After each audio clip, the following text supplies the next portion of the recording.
सुप्रभातम बच्चों। नीति शतकम के आज इस चौथे भाग में हम श्लोक संख्या 19 देख रहे हैं। केयुराणि न भूषयन्ति पुरुषं हारा न चन्द्रोज्ज्वला न स्नानं न विलेपनं न कुसुमं नालङ्कृता मूर्धजा वाणेकासमलङ्करोति पुरुषं या संस्कृता धार्यते क्षीयन्ते खलु भूषणानि सततं वाग्भूषणं भूषणम्। यहाँ पर कवि जो प्रसंग में कह रहे हैं कि वाणी का जो आभूषण है वही वास्तविक आभूषण है, और वाणी के आभूषण की विशेषता ही यहाँ पर बताई गई है कि वाणी का आभूषण जो है वो वास्तव में असली आभूषण वही है। तो यहाँ पर देखिए आप अन्वय में, केयुराणि पुरुषम न भूषयन्ति। केयुराणि अर्थात बाजूबंद जो होते हैं वो पुरुष को सुशोभित नहीं करते हैं। केयुराणि पुरुषम न भूषयन्ति, बाजूबंद पुरुष को भूषित नहीं करते हैं, पुरुष उससे शोभायमान नहीं होता है। चंद्रोज्ज्वला हारा न, चंद्रमा के समान उज्ज्वल, चंद्रमा की कांति के समान जो चमकने वाले उज्ज्वल हार है वे भी मनुष्य की शोभा नहीं बढ़ाते हैं। स्नानम न, स्नान नहीं, विलेपनम, चंदन आदि का उपटन लगाना नहीं, कुसुमम न, पुष्प भी नहीं, अलंकृता मूर्धजा अपि न, सजे हुए संवारे हुए मूर्धजा, केस बाल भी नहीं। ये सब पुरुषों को सुशोभित नहीं करते हैं। कौन कौन सी चीज़ें? केयुराणि, चंद्रोज्ज्वला हाराः, स्नानम, विलेपनम, कुसुमम और अलंकृता मूर्धजा, ये पुरुषों को सुशोभित नहीं करते हैं। अर्थात मनुष्य को न तो बाजूबंद, न चंद्रमा के समान उज्ज्वल हार, न स्नान, न चंदन आदि का लेप, न फूल और न ही संवारे हुए बाल सुशोभित कर सकते हैं। फिर एका वाणी पुरुषम सम अलंकरोति, एक वाणी, केवल एक वाणी ही सम अलंकरोति, पुरुषम सम अलंकरोति, केवल एक वाणी ही पुरुष को अलंकृत करती है, अच्छी प्रकार अलंकृत करती है। वो वाणी भी कैसी हो? या जो संस्कृता धार्यते, संस्कार पूर्वक व्याकरण आदि से परिशुद्ध, शुद्ध और परिष्कृत रूप में धारण की हुई हो, ऐसी वाणी पुरुष को अलंकृत करती है। संस्कार युक्त वाणी हो तो ऐसी वाणी पुरुष को शोभित करती है, सुशोभित करती है। भूषणानि क्षीयन्ते खलु, जो अन्य आभूषण जो होते हैं वो निश्चय ही क्षीयन्ते, नष्ट हो जाते हैं, क्षीण हो जाते हैं, किंतु वाग्भूषणम सततम भूषणम भवति, वाणी का आभूषण निरंतर आभूषण बना रहता है। यह चिरस्थायी आभूषण है, ये कभी न समाप्त होने वाला आभूषण है। सततम भूषणम, निरंतर रहने वाला आभूषण है। तो वास्तविक आभूषण कौन सा हुआ? वाणी का आभूषण। और वाणी कैसी हो? संस्कार से धारण की हुई वाणी हो, व्याकरण आदि से परिशुद्ध वाणी हो। यहाँ पर देखिए इसमें सादुर्ल विक्रीडितम छंद है, व्यतिरेक अलंकार है।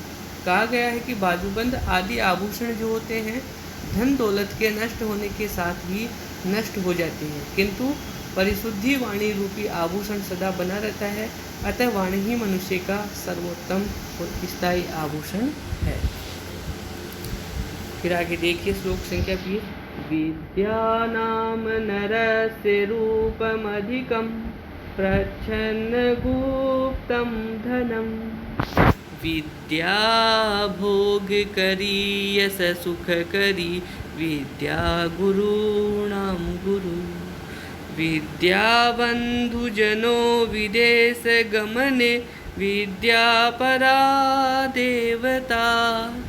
विद्या राजसु पूज्यते न तु धनम विद्या विहीनः पशुः। यहाँ पर कहा गया है कि सर्वगुण संपन्न हो आप भले ही, लेकिन विद्या से विहीन जो व्यक्ति होता है वो पशु ही है। विद्या विहीन है पशु। विद्या से जो विहीन व्यक्ति है, विद्या रहित व्यक्ति पशु के समान है। यहाँ पर कवि ये बताना चाहते हैं। देखिए आप इसका अन्वय, विद्या नाम नरस्य अधिकम रूपम। विद्या जो है नरस्य अधिकम रूपम।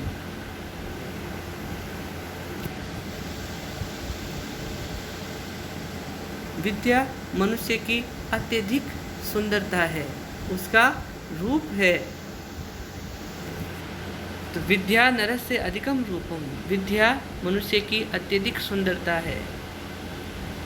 प्रच्छन्न गुप्तम धनम, छिपा हुआ धन है, अत्यधिक छिपा हुआ धन है। विद्या भोग करी। विद्या संसार के जो भोग है उन भोगों को प्रदान करने वाली है, सांसारिक भोगों को उपलब्ध कराने वाली है। यश है सुखकारी, कीर्ति देकर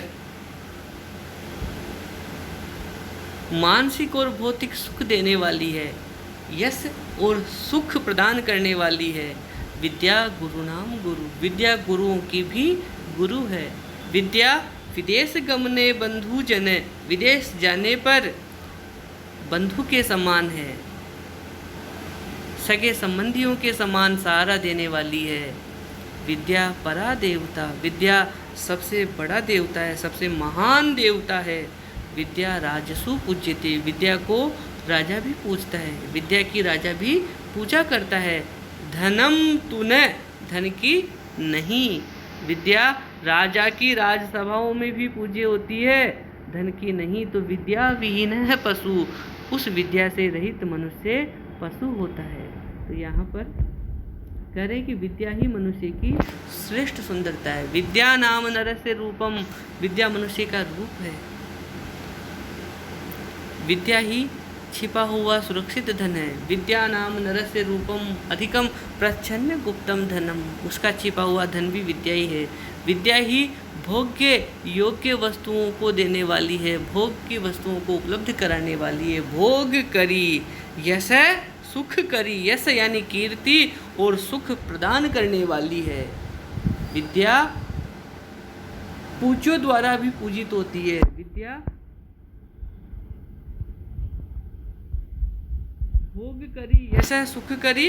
विद्या राजसु पूज्यते। यश सुख करी। विद्या गुरु नाम गुरु। और विद्या गुरुओं की भी गुरु होती है, यानी कि गुरुओं के द्वारा भी, बड़े बड़े विद्वानों के द्वारा भी पूज्य होती है। विद्या ही, आप जब प्रवास में जाते हो, विदेश जाते हो, तो वहाँ पर विद्या आपके बंधु की तरह आपकी सहायता करती है।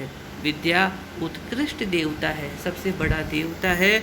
विद्या राजाओं के द्वारा भी पूजित होती है, विद्वान लोगों की राजा भी पूजा करता है। न तो धनम, धन की नहीं। अर्थात यहाँ पर ये संदेश दिया जा रहा है कि विद्या से जो विहीन व्यक्ति होता है वह पशु के समान होता है। तो यहाँ भी बच्चों सादुल्य विक्रीडितम छंद है और अनुप्रास अलंकार है। विद्या से ही मनुष्य की शोभा होती है। विद्या रूपी धन सदा मानव के हृदय में निगूढ़ रहता है, छिपा हुआ रहता है। भाइयों में जब बंटवारा होता है तो हर चीज़ का बंटवारा हो जाता है, लेकिन विद्या का बंटवारा नहीं हो सकता। तो विद्या आपका ऐसा धन है जो निगूढ़ है, छिपा हुआ है और स्थायी रहता है, कभी आपसे दूर नहीं जाता है। इससे ही व्यक्ति सम्मान, सुख, भोग आदि प्राप्त करता है। विदेश में विद्या आजीविका प्रदान करती है, वहाँ पर आपके बंधु की तरह, आपके भाई की तरह आपका सहयोग करती है, आपकी सहायता करती है। राजाओं के द्वारा विद्वानों का हमेशा सम्मान होता है, अतः विद्या का अत्यधिक महत्व है। इससे रहित व्यक्ति पशु ही है, पशु के समान है। आप अपन श्लोक संख्या 21 देखिए। 21 में भी छंद देख लेते हैं। इसमें भी मुझे लग रहा है साधुर्य पीड़ितम छंद है। देखिए, शांतिश्चेत कवचेन किम किम अरिभि क्रोधो अस्ति चेत् देहिनां ज्ञातिश्चेदनलेन किं यदि सुहृद दिव्योषधैः किं फलम् किं सर्पै यदि दुर्जना किमुधनै विद्यानवद्या यदि व्रीडा चेत् किमु भूषणै सुकविता यद्यास्ति राज्येन किम्। देखिए प्रसंग में जो है अनेक उदाहरणों से सुविद्या सम्मुखे राज्या अस्ति तुच्छताम निर्धारयति, यानी कि सुविद्या के सम्मुख, अच्छी विद्या के सामने राज्य की तुच्छता को भी निश्चित करते हैं कि उसके सामने राज्य भी तुच्छ है। यदि सुविद्या आपके सम्मुख है तो राज्य की तुच्छता भी वहाँ पर यहाँ भर्तृहरि जी निर्धारित कर रहे हैं।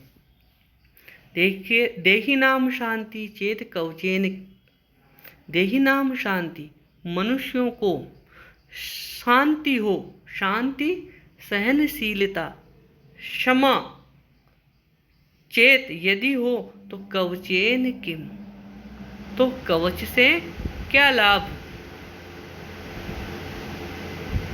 मनुष्यों को यदि मानव में क्षमा है, सहन शक्ति है, तो कवच की क्या आवश्यकता।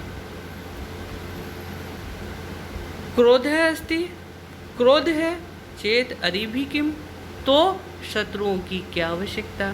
क्रोध ही सबसे बड़ा शत्रु होता है, तो क्रोध है तो शत्रुओं की क्या आवश्यकता है, शत्रुओं से क्या प्रयोजन है। यदि सहन शक्ति है, क्षमा है, तो उस मनुष्य को कवच धारण करने की कोई आवश्यकता नहीं है। तो मनुष्य कुंभ में यदि क्षमा है तो कवच की क्या आवश्यकता, क्रोध है तो अन्य शत्रुओं की क्या आवश्यकता। और ज्ञातिश्चेत, ज्ञातिश्चेत